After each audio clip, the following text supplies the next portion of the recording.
Hi everyone, welcome to our Facebook page. First, we are going to cut a small piece of pink ribbon and we are going to make 13 such pieces after folding it. Now paste all of them in a straight line. Let's roll them now. So take a green color of stick, roll it and paste it using hot glue gun, and look, your flower is ready.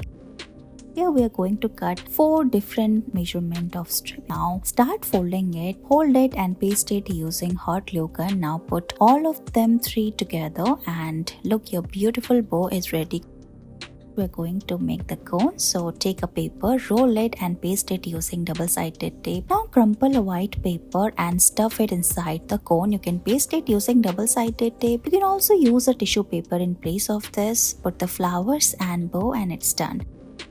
Here we are going to wrap the lollipop first and make a piece like this. Now make more such lollipop sticks and combine all of them together. Here we are going to wrap it around the paper and cover it using more these papers, and you can also put some fairy lights, and look, it's ready.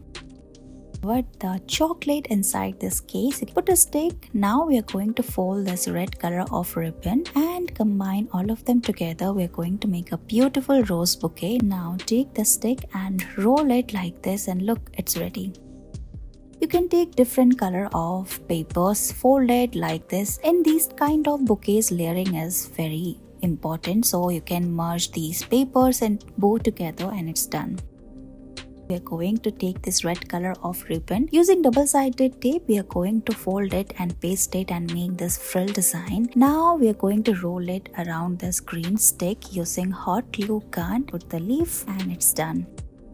Use this tissue paper and put the flower. Now you can also use some colorful papers in place of this. After this, we're going to add more layers of paper. So hold the flower and fold the paper and put it one after another, as you can see, and tie knot at the center. You can use a ribbon or fairy light as well, and it's done.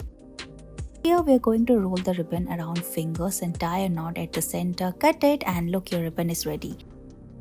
We are going to take the sponge and wrap it as well. Now we are going to add different layers of paper and some fabric as well. As you can see in this video, we are going to take some printed paper and knit fabric, roll them and fold it and put it on the top of it like we're doing here. You can paste it using double-sided tape and finally tie a bow, and it's done. Thank you so much for watching this video.